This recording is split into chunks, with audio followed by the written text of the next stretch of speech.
From hot air to the power of steam, now nothing stands in the way of progress on the open road.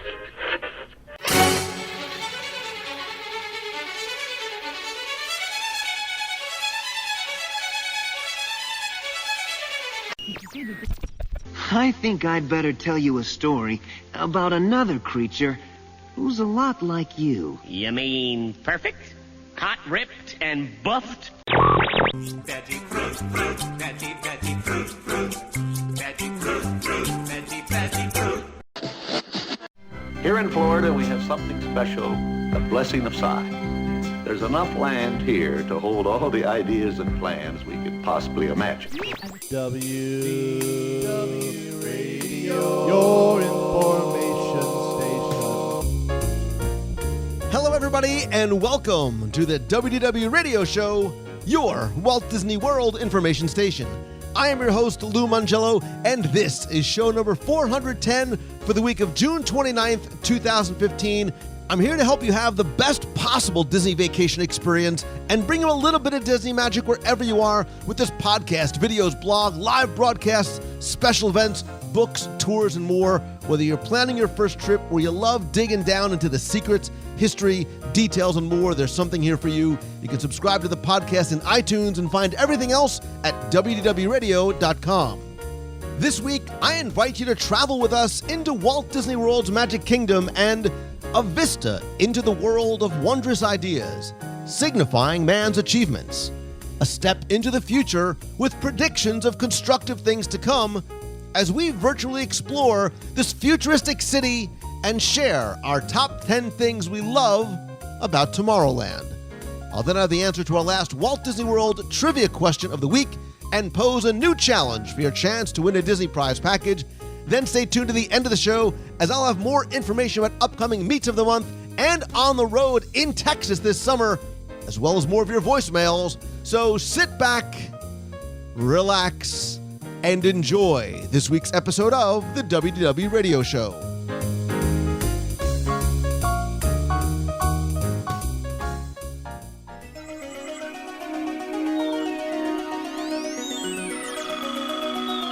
Like Walt Disney, I am very much an optimist, and I believe in a positive view of the future. I think that kind of sounds like Whitney Houston, but I do really believe the children are the future too. But it's really no surprise then that Tomorrowland is one of my favorite lands in the Magic Kingdom, definitely within my top 7. And it has been since the early days of the white pylons and the very few futuristic attractions, or attractions at all for that matter. But from If You Had Wings to Flight to the Moon to, again, there wasn't a lot there very early on, but I always loved the theming and that sort of Star Trek-like vision of a future that was just a little bit better and maybe even a little brighter than the time that we're living in. And Walt Disney himself wasn't just a futurist, but he was an optimist, and so am I. And so to coincide with the release of the Tomorrowland movie and my Tomorrowland audio tour, which has only been 6 years in the making, I thought it would be an appropriate time to step into this world of tomorrow and take a look at our top 10-ish things we love about Tomorrowland. And joining me this week is a man who loves the Leonard Burdenstar Orchestra, misses all 9 eyes, believes that once you've taken a dream flight, you'll know it's the most wonderful flight of your life, and that the best way to learn about the world is through a stereoscope. He is, of course, Mr., I use that loosely, Tim Foster from Celebrations Magazine. Welcome to the future, my friend. Why, thank you, and congratulations, Lou, on setting a record for stealing 4 of my ideas in your opening soliloquy right out of the gate. Good night, folks. I actually, as long as we're talking about Tomorrowland, the audio tour, I should thank you. Okay, we're on the subject. As long as I'm going to segue into Tomorrowland, the audio tour, I need to thank you, Mr. Timmy Foster, because once again, you knock it out of the park by doing an amazing job on the cover and interior artwork and logos for that. And I think all the audio tours, except maybe 1 or 2. So thank you. Beautiful stuff. when you look at the collection, the two really nice looking ones, those weren't mine. Those were. You're a talented man. You may not do very well on top tens, but stick to your day job because I'll stick to the day job. I'm good, but I'm not cheap, as you know. So I think you have a vague idea of exactly where Tomorrowland is in Magic Kingdom. Yeah. I thought it was in Epcot. Close. It's near the big ball. So here's a question for you though. Have you been to Tomorrowland? Tomorrowland at all in my life? Yes. Oh, go ahead. Have you been to Tomorrowland at Disneyland? Yes. Do you have a preference? One, and it's not a competition because I think they both have things that make them individually and collectively awesome. But when you think of Tomorrowland, is it you think of Walt Disney World? Do you think of Disneyland? Is there one that you sort of like more than the other? Well, Walt Disney World. I've admittedly been to Disneyland once, and my memory of Tomorrowland was eating a hot dog and watching the monorail. No, and getting a really crummy score on Buzz Lightyear because it's totally different than all the cheating that I'm used to being able to do in Florida. So maybe that soured it for me. So you like it less because you can't cheat. No, I like it more. Actually, I think that was probably our first stop actually in Disneyland. We were out for D23 several years back, which you might remember. Yeah. So I probably breezed through it and didn't really give it as much attention as I would like to. So probably on the list of things, first things I would see if I were to go back. So I can't make the call. I got to say incomplete. Dude, like Jack said to Kate in Lost, we have to go back. Me and you, like a little, it's like a little buddy comedy. We'll do like a buddy comedy and go out to Disneyland together. Jack and wasn't that Titanic? I'm sorry. Never mind. Wait, we went on the Finding Nemo. Wait, that's in Tomorrowland, right? You're making my brain hurt. I will say then, look, I'm a Walt Disney World guy, but I love me some Disneyland, and I will tell you, man. I think that the Disneyland version of Space Mountain, dare I say, better than Walt Disney World. Really? Yeah. I think that we have a better post-show area. I dig sort of the moving walkway and the little vignettes and all the cool sort of post, being sort of in a futuristic sort of spaceport kind of idea. But the actual on-ride itself and the speakers and the soundtrack and Ghost Galaxy, I love me some Disneyland Space Mountain. Wow. Well, then that's on our buddy list then. Awesome. Just hold my hand through the upside down. And then when we're done, we go get chimichangas and the chili lime corn by the Matterhorn and then hop on the Matterhorn too. Ew. Oh, it's awesome. I will take you on a culinary adventure that you have never seen. But look, we are here to talk about Tomorrowland. Hold on. Wait. Hold on. Wait. What was that? 4 minutes. I was keeping a track of food mention. Yeah, it didn't take very long. No, he didn't. I think he had 5 minutes. So, I'm sorry. I said at the beginning, I really do love Tomorrowland, and I love Tomorrowland at night. Like, wait, I forget that. I'm gonna make that another one off my list. I'm gonna make that one of our top tens. But there's a lot of things I really miss about Tomorrowland. Deep down, man, I'm a fan first. I'm a nostalgic, but I really do miss If You Had Wings and Flight to the Moon and the. Wait, are we starting or are you? I'm just waxing. I'm just sort of waxing. Let the wax on your own time. This is a fan. Well, this is sort of like a top 10 things I miss about Tomorrowland is maybe a different one. So, all right, before I steal more of yours, because clearly you are woefully unprepared. Well, you might as well just keep talking because my list is gone now. So I got nothing. All right, I'll start off by asking you this, and then see where it goes, and then you can start with thinking. What do you miss most about Tomorrowland? I miss, and it's sort of one of my things, which I'll get to. The previous Tomorrowland Transit Authority narration preceding the current one, which I'll get into why later. No problem. Well, please begin. Begin our list. Alien Encounter. I miss Alien. Okay. You actually went on, like you didn't actually do Chicken Exit for that? Because that's not in your wheelhouse. I know, and I loved it. You are a conundrum notice wrapped the in corpse. an enigma wrapped in a conundrum because you. I am, but you take take the chicken exit for every other attraction, yet you liked the most horrifying attraction in Walt Disney World history. I've taken the chicken exit in Monsters Inc. Laugh Floor because they wanted me to dance. There's no way. So I snuck out of there. I will say it's historic, and I'm just waxing here. This isn't one of my things. The very first time I was in Walt Disney World as a wee young bab in its first year, one of the few things I remember, aside from thinking we had to climb out of the Haunted Mansion literally on a tree, which I think I've said that before, but I remember being on a flight to the moon, and it's one of the few things I remember. So there you go. And I thought it was the coolest thing in the world. All right. That's all. Well, then please begin your list about the things that you love, the things that get you excited about Tomorrowland, the thing that really sort of gets little Timmy Foster happy. Well, let me see. These are all, I think, mine mostly are going to revolve around the historic, nostalgic bent. But I'm going to start with one. This is kind of a 2-for-1. And these are little things. And really, this is speaking to, I love the detail that you can find throughout all of Tomorrowland. Now, granted, we can say that about anywhere in Walt Disney World, but in Tomorrowland, it holds true just as much as it does everywhere else. And I'm not going to go down. I'm going to, unlike you, who would probably rattle off 37 things right now to illustrate your point, I'm just going to pick 2 things that I think are really, really cool. One most people know about, I'm sure.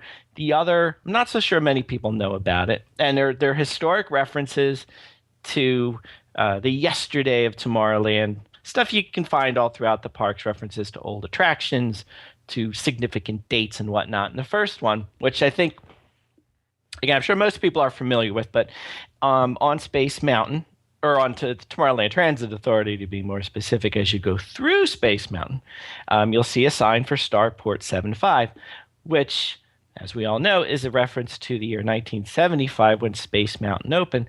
And it's little tributes like that, which if you're a first-time visitor, someone who's not into the history, the detail, you might not pick up on that. But even if itself, it's a cool, put you in the moment, put you in the location, the time of being in the future of Tomorrowland. But it has meaning behind it to those in the know. And again, that one's the one most people know about. The one I kind of discovered not too long ago, I'm not sure most people know about this one, is in Buzz Lightyear's Space Ranger Spin, which at the exit area, if you look closely in the murals on the wall, you can see a little tiny Stitch escaping on his spaceship, presumably from your favorite attraction, Lou Mangello, Stitch's Great Escape Across the Way, which I know is on your list, so I'm not going to steal that one from you. But the cool thing about Stitch, not only that he's there, and he's used to find hidden Mickeys, but there's a hidden Stitch, but there's a very cryptic inscription on his spaceship. And if you pay attention in Stitch's Great Escape, you'll see all the signs are translated into a second alien language. And by much sleuthing and guessing, you can figure out that the number on the ship is 72, which your first thought was, well, see, the Magic Kingdom opened 1971. That doesn't make a whole lot of sense until you remember that the actual building that Buzz Lightyear's Space Ranger Spin is in, which started with, as you noted, if you had wings, going to If You Could Fly, then Delta Dream Flight and so forth. That opened in what year? 1972. So there you go. Stitch provides a little tribute to the history of the attraction building. And there's just a couple little hidden tributes to old things in the history of Tomorrowland. I think it's funny we talk about history and nostalgia in Tomorrowland, but there you go. So I got to tell you, I'm going to give you a little bit of advice. You need to drop them. You need to drop the mic and walk off stage. Dude, I loved it. I love that. I was expecting a go with me here, something completely ridiculous, how you got wet on Astro Orbiter. I dig, look, dude, you know me, man. That's where I got, I started with the trivia and the details. I love it. I dig it. And you sort of actually touch on one of the things that I'm going to talk about a little bit later on in terms of story. Just, you're done. You're done. You can't go anywhere but downhill. That's the one I had left. So You know what? I'm actually happy that you started off with a home run there, because I'm going to do something different. Sometimes I like to try and save. You want to sort of end on a very climactic note, right?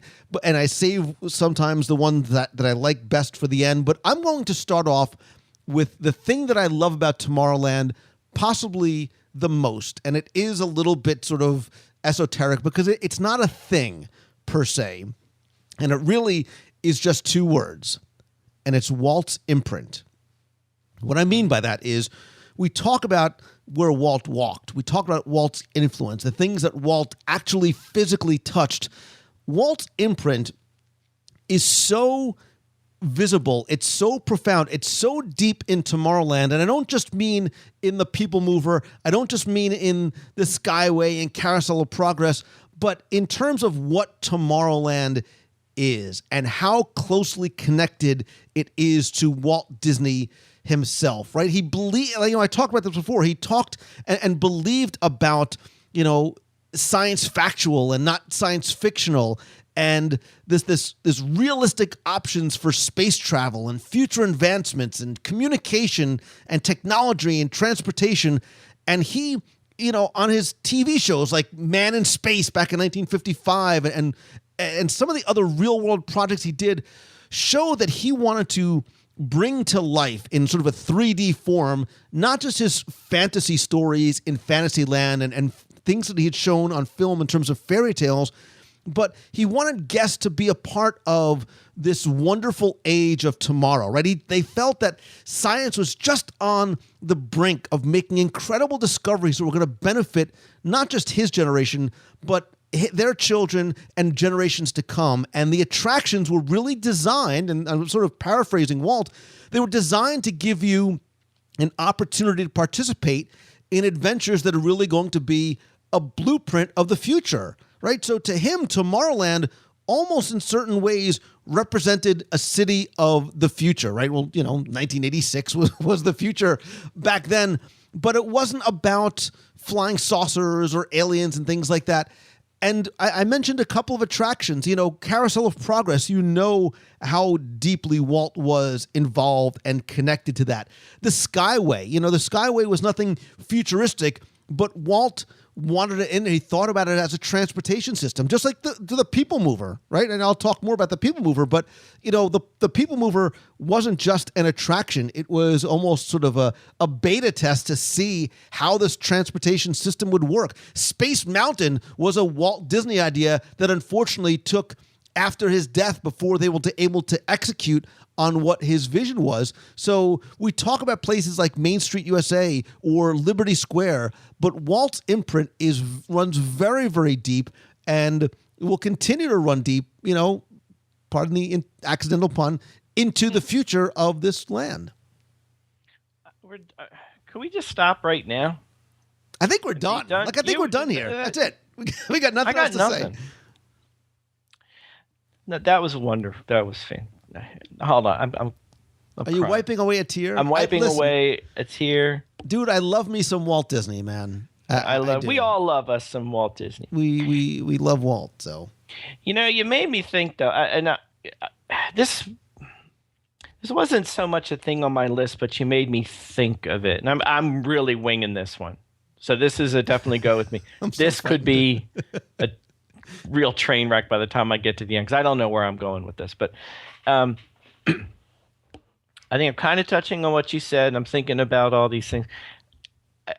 I think the concept, one of the things I like about Tomorrowland is the concept of it in it being a vision of not just the future in science fiction, not about that so much, but about progress and where we're going tomorrow as people. As a society, and how we're going to live, and how cities are going to be built. And I think as you go through Tomorrowland, you pay attention, you really pick up on these things, like from right off from seeing the model of Epcot on the People Mover, and just imagining what it would be like, and you can see the vision of the monorails and the Tomorrowland Transit Authority People Movers that we more or less see as attractions now, but how they were how Walt Disney intended them to be, as you said, honest to goodness transportation systems in this city. And you think even over to the Contemporary Resort and the monorail going through it, and that maybe being part of the vision of what it could be. Walking through Tomorrowland, seeing the signs that all speak to the backstory, which I'm going to try and get to later on, but that really puts you in the fictional futuristic world of Tomorrowland. But things like having signs for the Tomorrowland Towers Hover Hotel with, I just want to live there. But everything you're seeing is kind of showing you its glimpses into a possible future. Is it science fiction? Some of it, yeah, but a lot of it, like you said, a lot of it was stemmed from Walt Disney's honest to goodness vision of what he saw was the future and progress and everything else. So I'm not quite sure I'm heading with that, but I think you get a gist of what I'm saying, right? See? Yeah, you can almost imagine as you're walking through, and if you let yourself be immersed in the backstory and reading the signs and looking at the different details around you, that you can imagine what it would be like to, well, dare I say, to live in Epcot if it were ever to have come to be for real. You see a little glimpse of what it could be, and bigger visions of, well, monorail could have been that. The People Mover could have been that. There's a big, really cool hotel the monorail goes to. Imagining if that all had come to pass. And just another reminder, poignant reminder, what could Walt have done with all of those dreams that he still had in his mind, and what could have been. So. Are you done? I think so. Okay, because the whole time you were doing that, you actually made me think about something else. You made me think about planes, trains, and automobiles. And when you're telling these little stories, here's a good idea. Have a point. It makes it so much more interesting for the listener. That was a good story. I like me. My wife likes me. I'm only kidding. No, that was a great story. I mean, I don't know what it really meant in the grand scheme of things. I don't know what it meant. No, I love the Epcot model, okay? That's what it was. No, you actually touch on a couple of things that are sort of entries on my list, right? So, and actually, you're going to lead me into another one, which is the TTA. And I know it's on your list, so we can sort of make this a little bit more conversational. Look, Tim, I think we could possibly do a top 10 things we love about the TTA. And in true top 10 form, my list would have many more than just 10, right? Because True. I love the views. I love the repeatability factor. I love the Progress Land model. I love the music. Like, I literally sometimes have ridden the TTA and closed my eyes because it's not about what you see, it's about what you hear. I like listening to the overhead narration. I like listening to the sounds of the crowds. I like listening to the changes in the music and in the pitch blackness of Space Mountain, except if you ride it really at the end of the night when you turn the lights on. When you hear the screams and the wheels and the track, that you could ride it backwards and forwards, and there's never a crowd, and it's relaxing and slow moving, and anybody can ride it in any type of weather. And at night, I think it's like many other attractions, it's a completely different attraction at night. Again, it's got the connection to Walt, right? Walt's plans for Epcot included monorails and people movers as really the primary mode of transportation. Like, this was going to be sort of a test bed to a certain degree of what this transportation system was going to be in Epcot and how it differs from the one in Disneyland. They use linear induction here as opposed to the rotating tires in the Disneyland version. So it is a little bit more futuristic, right? Using this electricity and the linear induction and the steel plates. And so there's a lot that I love about it. Like you, I miss, and I can't call it the original narration, right? Because because for a while, the ORAC one, the computer was on there, but the very, very first original narration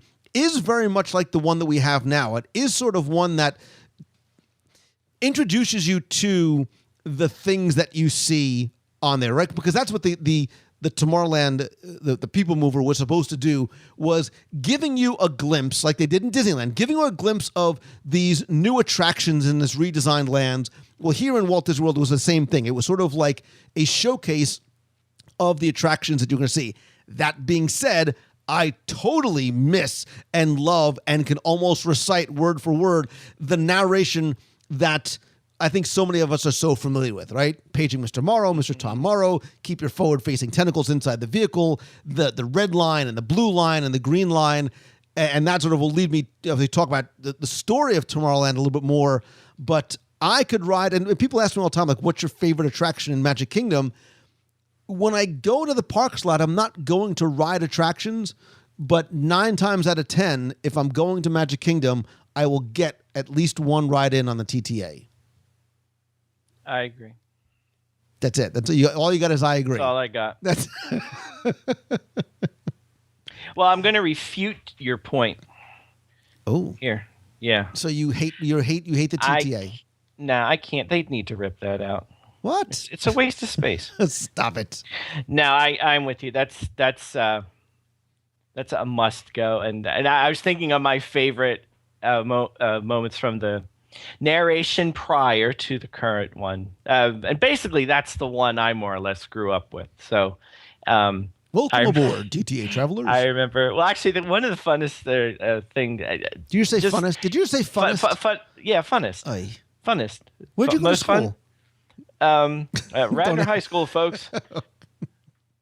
That's a Philadelphia education. There you go. One of the coolest things I liked about the old narration was how much that it immersed you into the backstory, which I'll know was on your list. I'm going to leave it to you, but again, just like it filled with detail that you might not even pick up on. And we could probably pick our favorite parts of the narration. You actually almost stumbled on mine, besides the Party from Saturn, which is a classic. But I always like the attention all visitors from Galaxy M31. Please keep your forward-facing tentacles clear of oncoming Metroliner vehicles. Thank you. And I thought it particularly cool as someone who was always into astronomy and stuff that it's not just a random made-up throwaway name that they just came up with. Galaxy M31 is, of course, the Andromeda Galaxy, for real, in real life, Lou Mangello, which is a real thing up in the sky that you can see.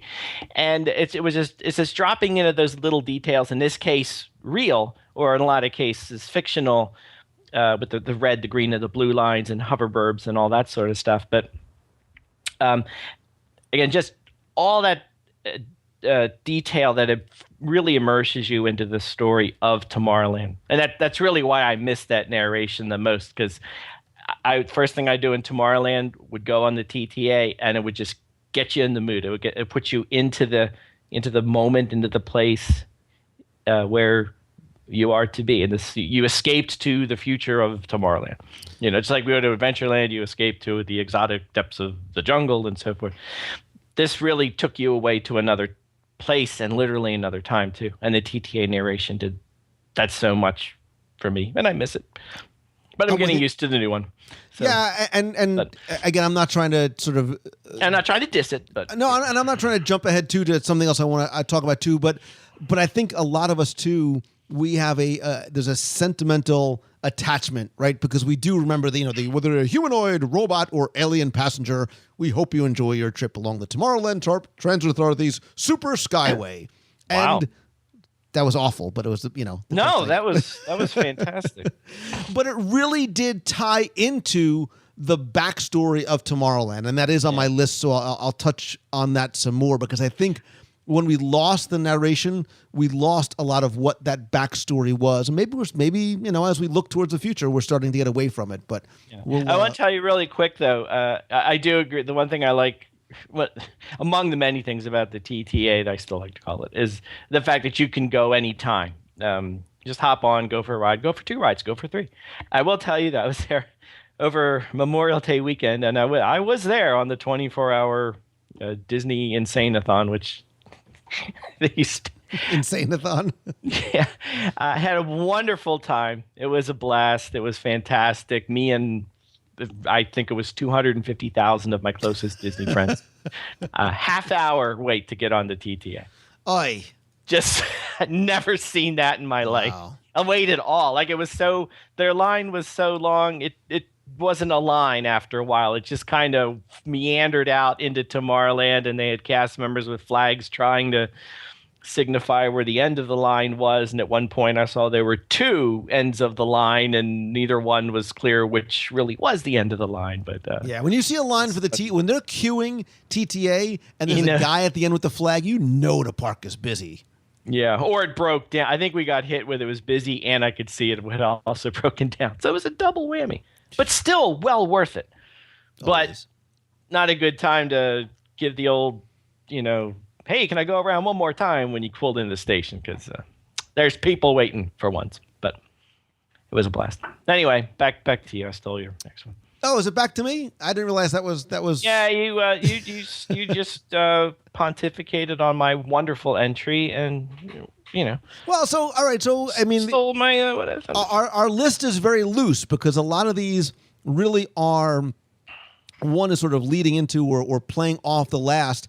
And so I will sort of touch on, I will talk about what I touched on earlier, which is I love, or maybe it has to be past tense, love or loved the backstory of Tomorrowland. And it was really interesting, especially as I started to research more into doing the books and the audio tours, just how deep and detailed the backstory of Tomorrowland is. Because look, it really is meant to be like Main Street USA, a real working, bustling town where humans and aliens and robots all live happily, like cats and dogs living together in this town. And look, it is very much like Main Street USA. It's like the entrance to Liberty Square, that main thoroughfare that takes you into sort of the town center, that the avenues of the planet has its chambers of commerce, right? The Tomorrowland Chamber of Commerce. There is the League of Planets and the Loyal Order of Little Green Beings. And the more that you start to look around and see the details, it starts to piece a lot of that story together. And even as you enter, much like when you enter Magic Kingdom, you see coming attraction posters, right? And I mentioned Leonard Burdenstar and the Martian Pops Orchestra and the Space Home and Garden Show and the Antique Rocket Show. And as you start to see these details and connect the dots, you realize that Tomorrowland is not restricted to what you see as you walk through the land, but there really is this much larger world and community that you can experience as you go through your visit, right? Whether you go into an attraction, go on the Astro Orbiter, go to this museum that is the Carousel of Progress, or go on the TTA and possibly take one of the other lines out to the hoverburbs. Is that story potentially starting to get lost or change? Maybe. I think that there is I think Tomorrowland is going to change in the next few years. But I love the fact that the story is there. And this is not meant to sound like a plug for the audio tour, but that really is what I try and do on the tours, is help you not sort of explain everything, but help you connect those dots and realize the things that are there to help you recognize a story. And then all of a sudden you're like, I get it. Like, I understand why Astro Orbiter's here. I understand why that detail is here. I understand what this is supposed to mean, why that globe is there in the center of Tomorrowland, what it means and what it represents and how it connects to the payphone booth behind it, as well as the details on top of Stitch's Great Escape that, like you said, relate back to things that are going on over in Buzz Lightyear.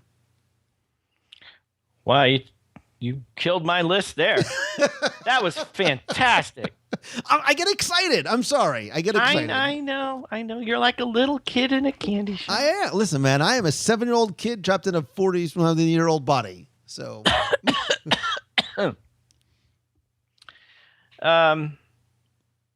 Yeah, you killed. All right, you said marble ball. You did. I think I said sphere. A sphere. Yeah. I like that there's a little Cinderella castle on it, if you look hard enough. That's my next one. Go. You're up next. That's it? That's all you got? That's all I got.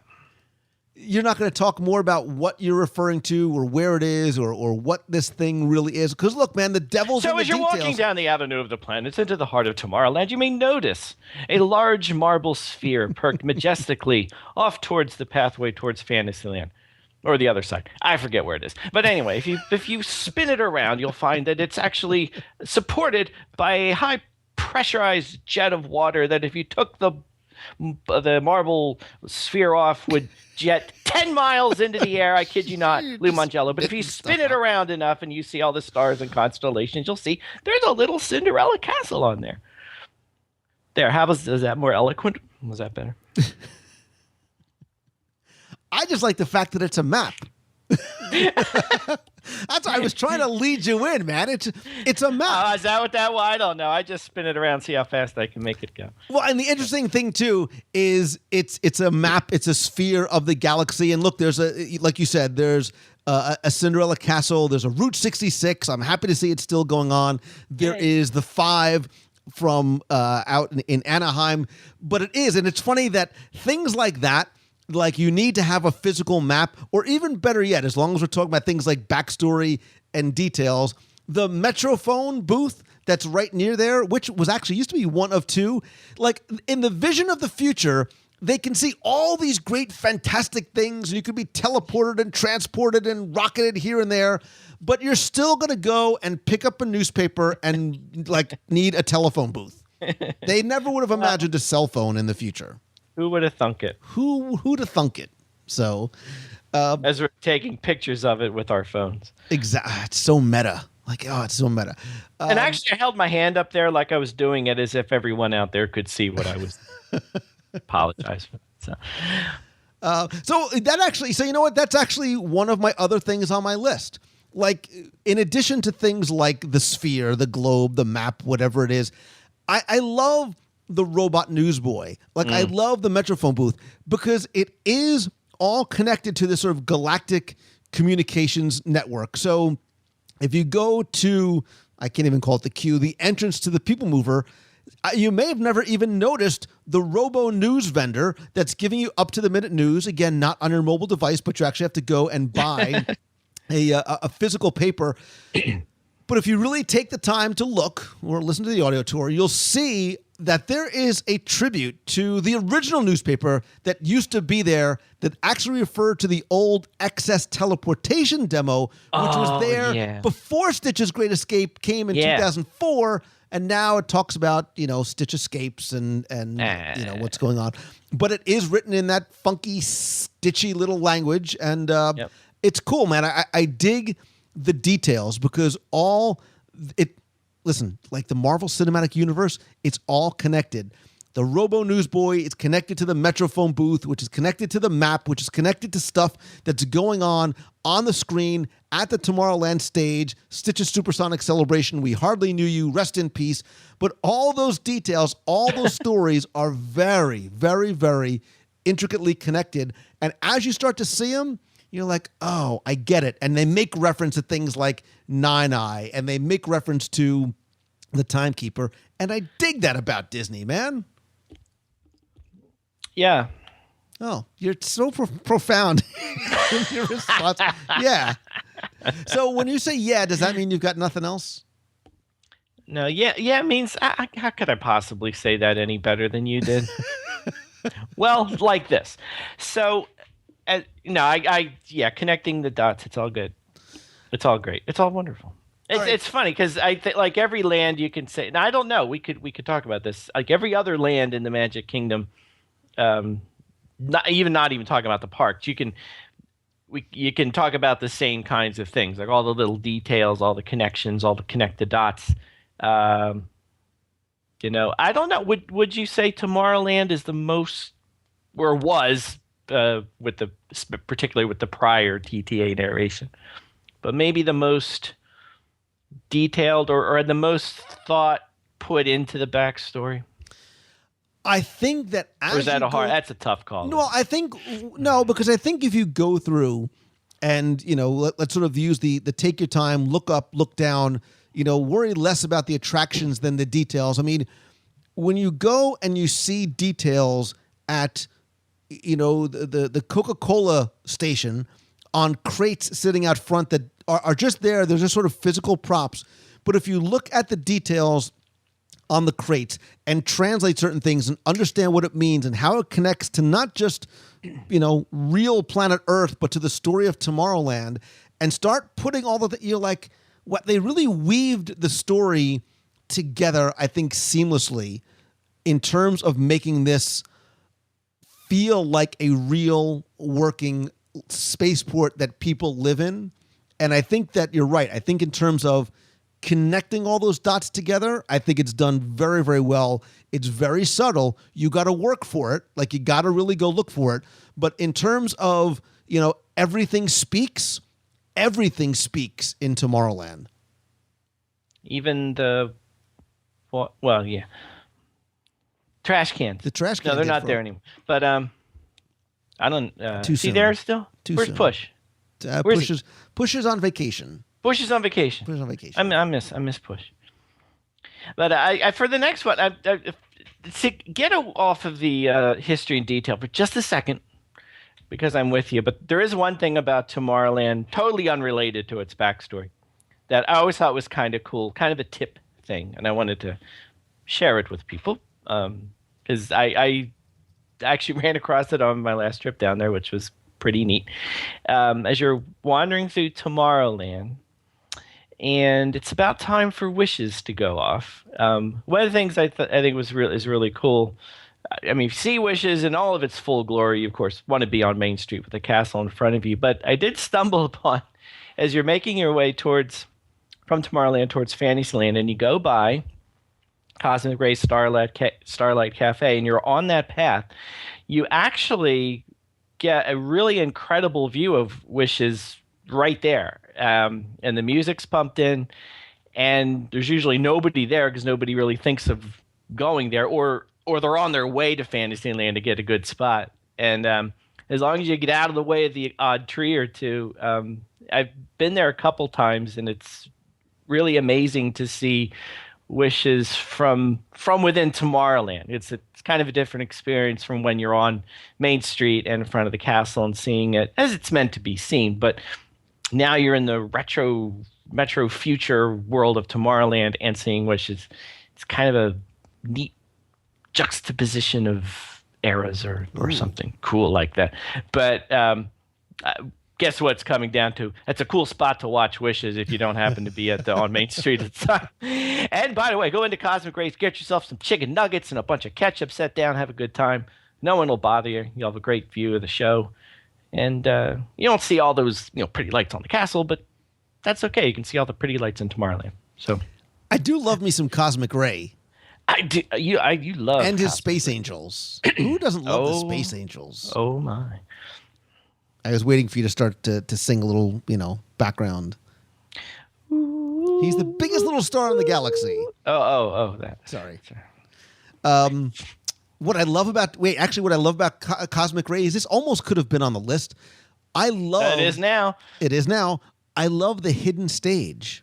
Ooh. Do you know about the hidden stage? Of course, but please tell us, Lou. For those of us who don't know. So if you stand outside Cosmic Ray's Starlight Cafe, which used to be the Tomorrowland Terrace, whatever. If you stand outside by the Tomorrowland Speedway, I'm almost able to reach the pedals on my own. Ooh! And look up at the corner. Thank you very much. Thank you. Yeah. If you look up in the corner of the building, you'll see sort of a dome with a little bit of a spire on top.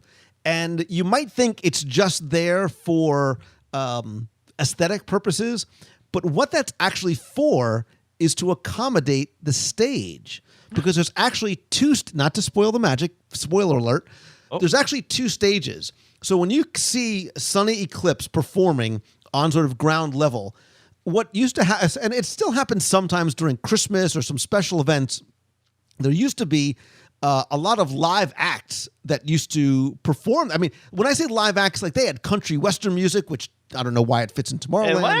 Yeah, remember Anne Murray? Yes. No, you don't. The bird, the thing with the bird. Wow. Right? I don't even know what you're talking about. Come on, people know. When you call in, back me up on the bird. She already sang a song about. There were bands like Tabasco, and so there were bands that used to come and play, and the way that they would get onto the stage is that they would walk through the utilidors, because there's another stage underneath. I'm using hand gestures as if you can see me. There's I another can see stage you. underneath where Sunny Eclipse is. So they would walk in, set up, get all ready, and then the stage actually lifts up. So Sunny Eclipse and his little Astro organ fit into that dome. Sort of the upper platform goes up into that dome. The performers do their little stage show. Goofy comes out, does whatever. That goes down back into the utilidors, and Sunny Eclipse is back on ground level. I dig the stage, man. Wow. Brilliant. Wow. Good night, everybody. Good night. That was very interesting. You. No, that was cool. I didn't know that. See, there's all these things people just peel away the layers. So, do you have nothing left? I had a food one, which is going to pale. Wow. Look at you. Even Well, I didn't have a... Are you going to talk about handwiches? Dude, you bring it around to handwiches, I'm going to give you a hug like there's nobody's business. Let me talk to you about handwiches. You have never... I talk about a treat You never had a handwich. I have no did you? idea what you're talking about. Come on. Seriously? I'm not going to take this moment away from you. You can talk about handwiches. No, well, listen. Now you're gonna have to listen to the audio guide. Well, of course. It was like think of it as like a beta version of a cozy cone. A what? Oh, forget it. Just go on to your next one. Is this funnel cake again? Ay, stop it. Well, I can't even say mine now because mine's stupid. You throw handwiches out there. How am I supposed to follow handwiches? Jeez. Go ahead. It's not turkey leg. This one's going to be epic. I feel it. I feel this is going to be a good one. It's not epic. It's Anti-gravities. Come on. What It do you got? is. Is it anti-gravity? Anti-gravities, galactic goodies. You were going to say, what are the things I missed? And one of the things I missed was the mocha slushy thing. But you still get a mocha iced coffee float or a French vanilla iced coffee float. And walking around, I guarantee you get one of those and you make your way towards Fantasyland. Brain freeze by the time you get to the Mad Tea Party, and there's no substitute for that. Now, tell me what a handwich is before I go crazy here. Seriously? All right, so... No, I'm okay. setting you up. So in Rocket Tower Plaza, right, Yeah. which is the big spinny thing in the... So that used to be home to... so now it's the lunching pad. It used to be the Space Bar. Oh. And for a while...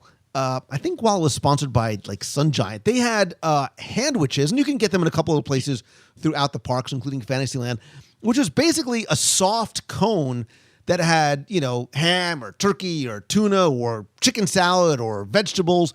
Because I think, again, the feeling was in the future, we're all going to be wearing, gray spandex like Aaron Gray and Buck Rogers and eating food out of cones. So... Yes. That's hence the handwich. It was awesome. It was deliciousness. It was ahead of its time. Yeah, it was like Star Trek, the original series, ahead of its time. That's right. Like Walt Disney ahead of his time. That's Boom. right. Like so, this egg ahead of its time. Thank you. So I'm assuming now I'm really going to assume that you've got nothing left. Let me see. Let me check. The red checks mean you stole it. So one, check. Stolen. Mocha iced coffee, got it. Signs you already stole from me, which are cool. Now I want to. You mentioned that, but I'll go a little. I just want to follow up because it was one of the things on my list. Was the of all the detail and all the things you can see, the signs, and there's sign, and most people don't notice this, and I. Honestly, I'll breeze past them myself once in a while. But as you're walking into Tomorrowland on the Avenue of the Planets, and you have Stitch's Great Escape on one side, Monsters Inc. Laugh Floor on the other side, there are signs up that you may not pay any attention to. And if you go and look at them, it's amazing. They speak to the backstory. They're connecting the dots. They put you in that place. You mentioned a few. There's others. For a whole billboard for the recreational rocket vehicle show. One of my favorite ones is for the Space Collectibles Convention, with where you can taste tantalizing intergalactic food, which looks suspiciously like the TV dinners I used to have when I was a wee lad. Although they got like a Mickey Mouse shaped thing with onion rings on it. I don't know what that's supposed to be, but it's all the detail, like how detailed these signs are for these fictional but seemingly real places and real things. Like at this convention, you could register to win a trip for two aboard the Martian Princess space yacht. I mean, who thinks of stuff like that? But I want to bring those up specifically because they are scattered throughout Tomorrowland, particularly as you walk in from Main Street. And when you go by them, your tendency is to breeze by them to get to the attractions, because they are kind of out front before you get to all the good stuff, if you want to say that. But take a moment and look at them. And one, they're very cool. Two, they're very imaginative. And three, they right away they get you in that Tomorrowland story and make you feel like you're really in this bustling metropolitan robot alien galactical melange of Tomorrowland goodness. Melange. Look at you. Melange. Oh, melange. So when you were talking about the signage, I actually thought you were going to talk about something that we've done on our top 10 before, because I think the signage in Walt Disney in Tomorrowland, and we've talked about it because, and look, you are a creative, you're a designer. Me, I just love having 18,000 fonts on my computer. You do, and you use them all in one email, which I love about you. So I love the signage, and again, it's got that sort of very metallic, very sort of steampunk type of look and feel to it, which I love. So it sort of ties in a little bit, again, sort of completing the entire story, which will lead me into my final one. But I will tell you, this is going to be a twofer. I got to end off with a twofer. Oh wait, I'm throwing one more in there. If Go you're ahead, going to do knock yourself out. This isn't even a thing. I just in general about Tomorrowland, I think it's the Tomorrowland we all know and love today.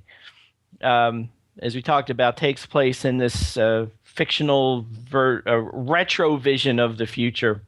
But really, I'm giving kudos and hats off to the Imagineers who came up with this iteration of Tomorrowland, knowing that when it first came to be in Disneyland and in Walt Disney World, it was meant to be a vision of the future, like for real, what tomorrow was going to be like. And it was always difficult because once you were done, it was tomorrow, and it didn't really match what you had, and what was contemporary all of a sudden was kind of passe or not making a whole lot of sense. So I think we all really should take a moment and appreciate the thought and imagination that went into the twist of Tomorrowland that we know today, that this isn't a projection of what the future is going to be for real. It's kind of a go back and see what visionaries of the past thought the future might be from a fantasy point of view, from a science fiction point of view, and make that the vision of Tomorrowland. And then that's where the backstory can come in with aliens and robots and hoverburbs and all these other things and space yachts and whatnot. And I think that whole reimagining, that's a word, of Tomorrowland when they did it, was really truly astounding when you think of it, when you think of what the original vision of Tomorrowland was and how do you break out of it. And the solution they came up with was fantastic then. It's fantastic now. I hope it stays on and on and on, and we'll see how it goes. But I think looking at Tomorrowland might just be one of the best examples of Imagineering in action, just from an imagination creativity point of view, the whole thing. I agree. And when they did their update in 1994, they had to address the issue that they struggled with for 23 years, which was you're trying to create a vision of the future that was already out of date the day that it opened. We had been to the moon already, so right. Flight to the Moon wasn't all that, not like we're going every day, but Flight to the Moon was somewhat, okay, been there, done that. So by emphasizing not just advances in technology, but sort of connecting it to this story of day-to-day life of people in the future, I think that you're right. It focuses more on community than trying to predict the future. And I wonder if, and look, I'm as we're recording this in 2015, I just have a feeling that Tomorrowland is going to undergo a change in the future. I think there's going to be some additions to Tomorrowland. And you wonder if that storyline is going to remain, or do they start to look to places like Discoveryland in Paris and doing something that is maybe more on that Jules Verne, H.G. Wells sort of vision of the future and less about the story of community. That's the thing that's exciting, is you never know what direction they may take these things and adjust the story accordingly. Exactly. But that's what makes Walt Disney World so cool. We never know what's coming next. But it will be fantastic. I dig. So I dig. Now, so I stopped interrupting you. No. Listen. Carry on with your just like 2 for Carousel. 1. Stop interrupting while she's interrupting. Yeah, I'm going to take it. There was a part of me that was going to say, this is where it's a twofer.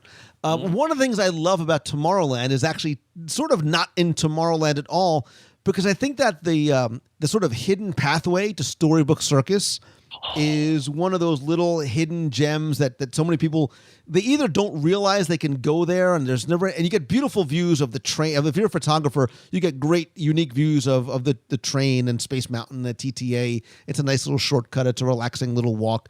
But I think that the one that I'm going to end on is really the thing that I enjoy most about Tomorrowland. And again, researching and recording the guide really sort of made this much more pronounced for me.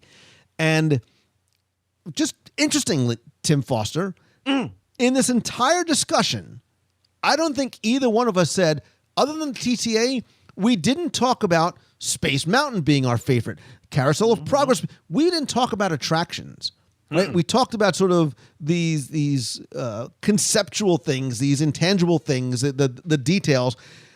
But the thing that I love in terms of details isn't what you necessarily take. Look, Disney World is a multi-sensory experience, and I love, and if you ever get a chance to do it, sit at the lunching pad or sit in the shade under by Monsters, Inc.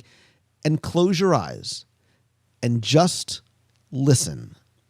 Listen to the sounds of Tomorrowland. Listen to the narration of the TTA overhead. Listen to the music in Tomorrowland is some of my favorite anywhere. That Star Tunnel music, it's on my phone. I think it's some of the most beautiful music anywhere, right? And you hear it on the TTA as you go through Space Mountain. And it's funny because the original background music of Tomorrowland had a very 70s feel, right? It was it definitely was reflective of the fact that it was 1971, 72. But over time, and the current background music area is beautiful. And it has a lot of songs that aren't just for Tomorrowland, but songs that are familiar, right? So you'll recognize the Seize the Future music from Alien Encounter. You'll recognize stuff from maybe Timekeeper or Adventure Through Inner Space or even Strange Things from Toy Story. You might hear that outside. And I think the loop currently is maybe about an hour long, but I love the music of Tomorrowland. And look, and I'm very hyper aware of the background music because I pay such close attention to it as I prepare to record the guides and go through, and I spend hours and hours in the lands, for days on end.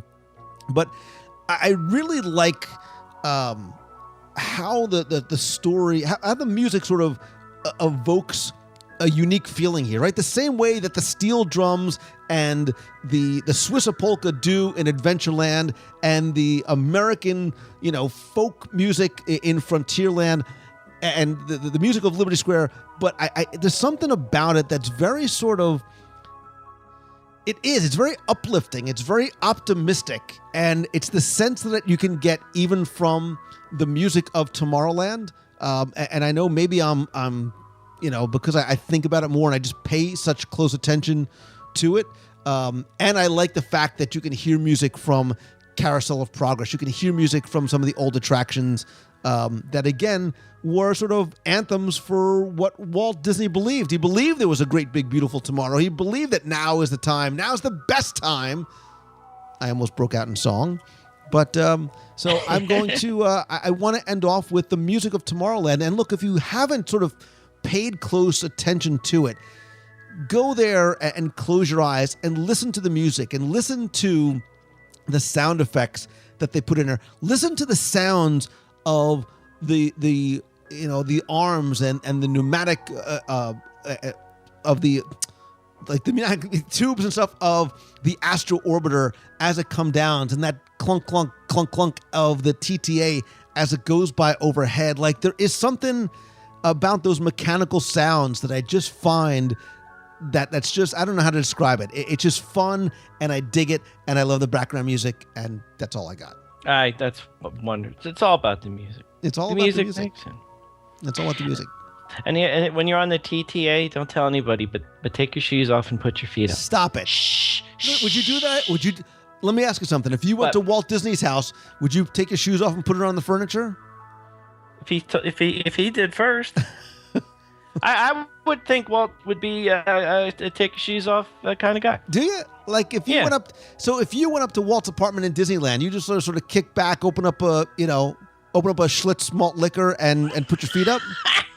I don't know what you people, and a bag of Utz potato chips. Should I get them all over my, get them all over my shirt, make a little nest? No, that's horrible. Why would you say something like that?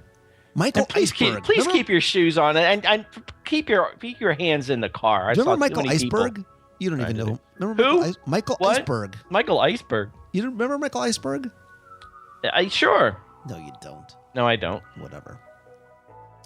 So let me ask you this, Tim Foster. Yes. This is the question. Tell me? This is the question I have for you and for you, listener, my friend. Oh, so it's not really for me. It is for you, but I'm trying to help you.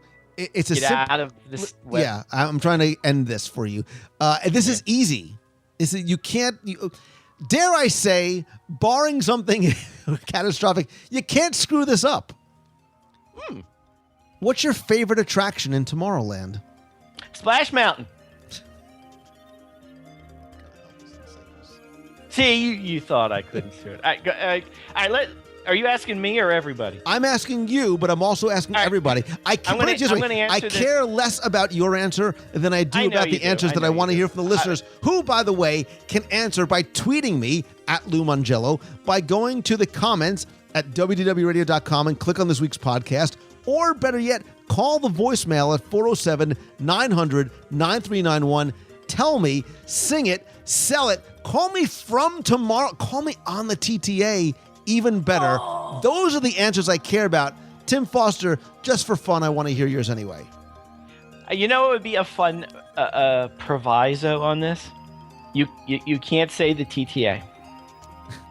Why? Because that's everyone's the answer. That would be my answer, but that's too easy. Besides the TTA, favorite attraction in Tomorrowland.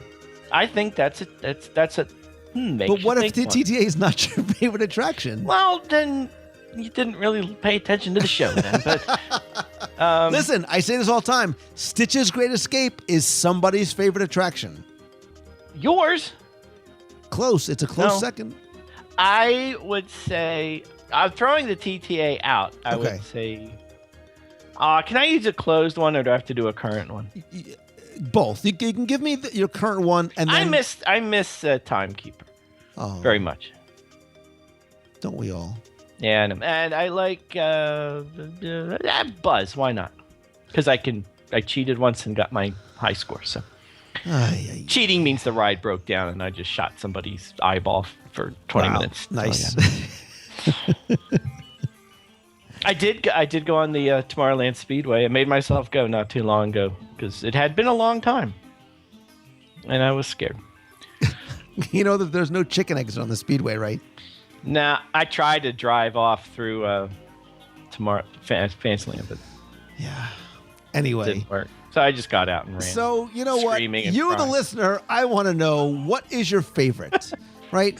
Does the beautiful music and the unique system of Walt Disney's Carousel of Progress, is that what you love? Is it the excitement of Space Mountain? Is it the interactivity of Monsters, Inc. Laugh Floor? Or look, if it's Anti-Gravity's Galactic Goodies, then so be it. There is nothing wrong with that saying that the lunching pad is your favorite attraction. If it is, there's no wrong answers. There's no wrong answers here. Again, call the voicemail, tweet me, comment on Facebook, whatever it may be, and then please do me and little Timmy a favor and go to celebrationspress.com. Timmy Foster, every time you're on, man, I think back and I smile to when we first started talking about this magazine, which continues to go strong in print and digital form. Yes, and it's 7 years. I realized we're going into year number 7. We're going into year number 8. It's been 7 years. It's been 7 years. You should be very proud. You and your team of writers and editors and who's ever doing the coloring work, using the crayons on the covers. Yeah, it's beautiful. I needed help. You're still going to have to post my picture of the Tree of Life one of these days. I've got it. You don't think I have it. I have it. And I share it with as many people as I can. And if I will, I do want to throw out there, we're coming soon. I got it coming soon for you. People may remember, may not remember, we did a Christmas book a few years ago, and then we did a second edition of said Christmas book, which is still available. Hardcover, 128 pages, beautiful pictures of the most magical time of the year at the happiest place on earth. Food and Wine Festival? That's it. But by popular request, since we had done those books, we have in the works coming out this fall, Halloween, the collectible Celebrations coffee table book. We're going to do Mickey's Not So Scary, scary movies from the Disney library, characters from the Haunted Mansion, going behind scenes of Tower of Terror, Rogues Gallery of the best Disney villains of all time, all things spooky and scary. Coming soon. Dude, I dig that. Yeah. I dig it. And you know what? Can you you get that and the Christmas book, that makes a nice holiday gift right there. Holiday gift. And more books in the works too, but I got to make sure I get one done before I start going. So, lots of goodness coming from our land. Interesting. I dig the tease, man. I dig the tease. We have to do this again. Dude, I've got a list of many, many, many things that we have to cover, including some that will continue to take you outside of your comfort zone. So I love Tomorrowland. I love the top 10 lists. Dare I say, I love you, Tim Foster. Thank you so much, buddy. You're my homie. You're the wind beneath my wings. Love right back. I can't wait to TTA, sit on this. This is what you get in the TTA, the two of you sit on the same side. I don't take your shoes off, put your feet out, you arm in arm, you go through. It's like Small World, but in the dark. Now departing Rocket Tower Plaza Station for a round-trip Super Skyway Tour.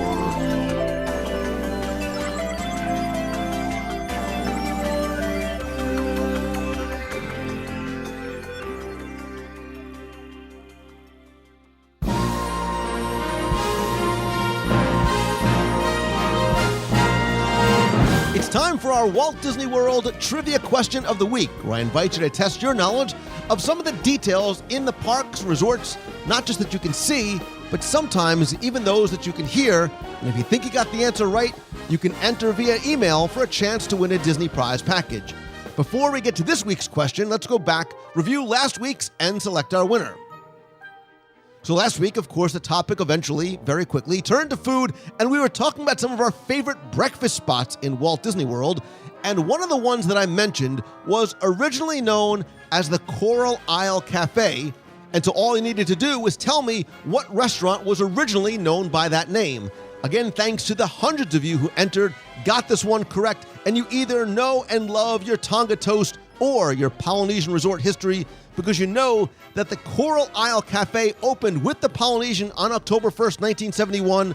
It closed in July of 1998, and after a lot of renovations that were going on at the time, it reopened as Kona Cafe, and thanks to some of you who shared some of your memories and photos of the Coral Isle Cafe and the Papiete Bay Veranda, which eventually became Ohana. It was really cool sort of taking a trip with you guys down memory lane, but I had to randomly select one out of all the correct entries, and you were playing for all 7 of my virtual audio walking tours of Walt Disney World's Magic Kingdom, and I'm also going to send you 102 ways to save money for an at Walt Disney World, and just for fun, a WDW Radio Magic Band cover for your Magic Band for your next trip.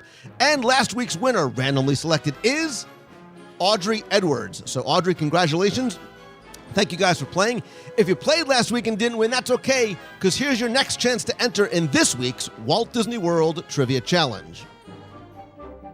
So obviously we were talking about Tomorrowland, and repeatedly the Wedway People Mover / Tomorrowland Transit Authority came up in conversation, oftentimes in a very affectionate, nostalgic type of way.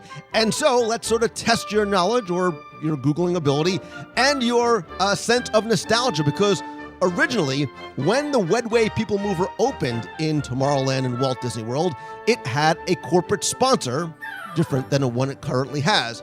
So your question this week is to tell me, who was the original sponsor of the original Wedway People Mover in Tomorrowland in Walt Disney World? You have until Sunday, July 5th to email your answer to contest@wdwradio.com. You have until midnight that night, or technically 11:59 p.m.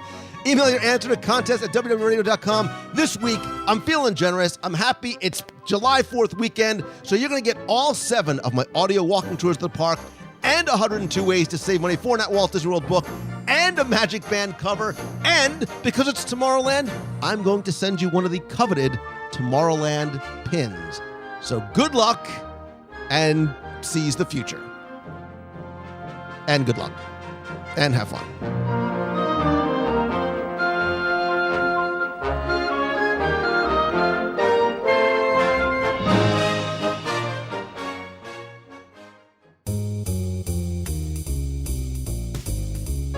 That's going to do it for this week's show. I just want to take a quick second to say thank you and tell you how much I appreciate you and the fact that you share and spend your time with me by listening to the show each and every week. It means so much to me, and I hope you are enjoying what you are listening to. Just a couple of quick announcements. Don't forget that in addition to the podcast, which you can find on iTunes, visit WDWRadio.com for our blog, videos, free newsletter, free app for your mobile device, and community as well. I'd love for you to be a part of it. So whether you tweet me at Lou Mongello on Twitter, or Facebook.com/Lou Mongello, or Instagram, Pinterest, same thing, it's Lou Mongello. And I don't just mean to follow or like or pin or heart, whatever it may be, but really have some conversations online as well. I answer every tweet and every comment as quickly as I can, so I'd love to actually be able to connect with you there. But of course, you know, if you've listened to the show before, I believe that nothing beats a handshake and a hug. That's why I do monthly meetups in Walt Disney World every single month, as well as events on the road. Our next meet of the month is going to be Sunday, July 19th, from 4 to 6 p.m. over at Disney's Animal Kingdom. I promise it's going to be inside in the air conditioning. We're going to do it at the Hip Joint in Restaurantosaurus. August 30th is going to be our meet after that. That's going to be a full day at Disney's Typhoon Lagoon Water Park. So we just get together, hang out, ride some of the attractions, and of course probably eat together while we're there. And then I'll have information about September and beyond. I'm also going to be doing some events and meetups on the road as I speak at conferences or schools or to businesses. The next one is going to be Sunday, August 2nd in Fort Worth, Texas. I'm going to be keynoting at Podcast Movement. It's also my birthday, so I thought maybe we would do a meetup sometime that night, probably around 7:30 or so. I will have information. I'll post it on Twitter and at LouMongello.com.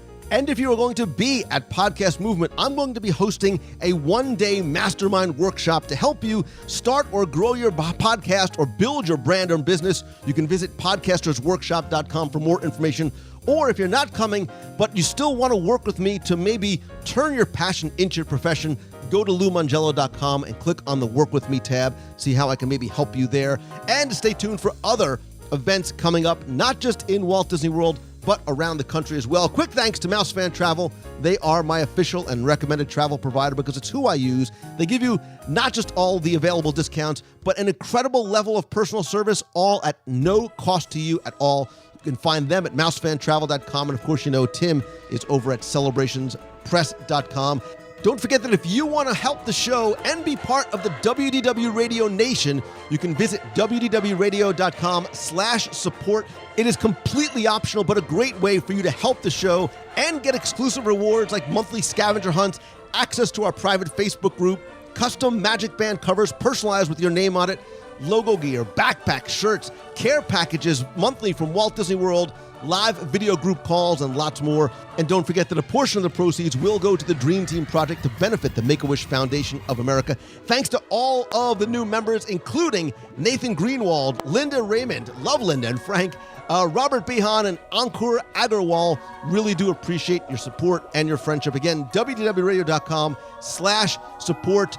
And finally, my friends, and you are my friends, whether we have met yet or not, all I ask is that if you like the show, please help spread the word. Let others know about it. Tell your friends. Tweet out that you're listening. Share links to your favorite podcast over on Facebook. Comment there or in the show notes. And please go to iTunes, rate and review the show there. It is incredibly helpful to the show.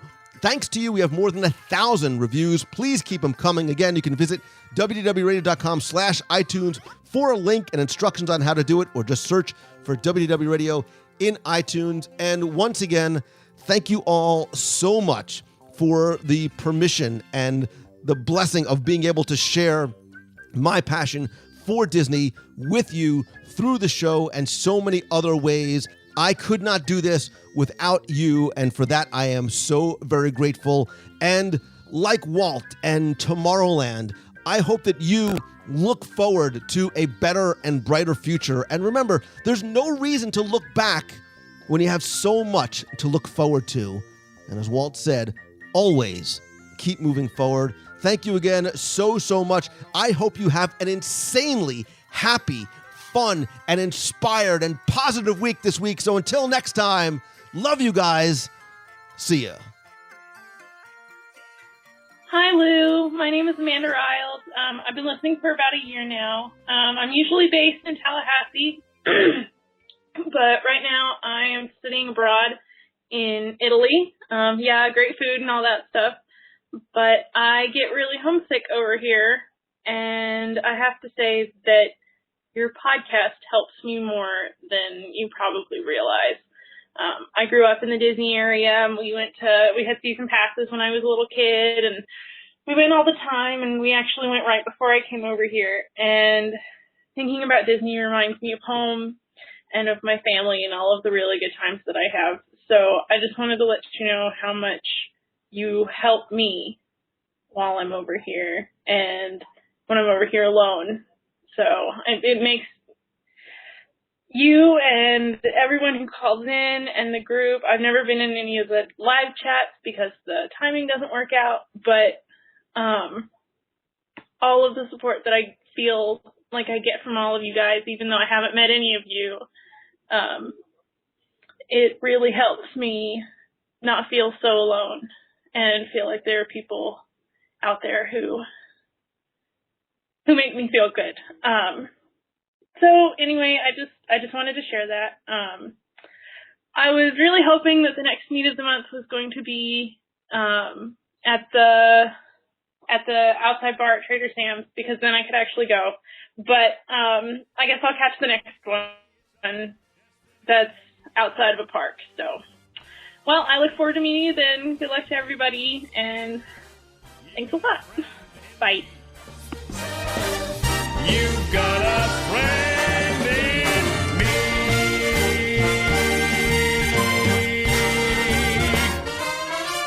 Yeah.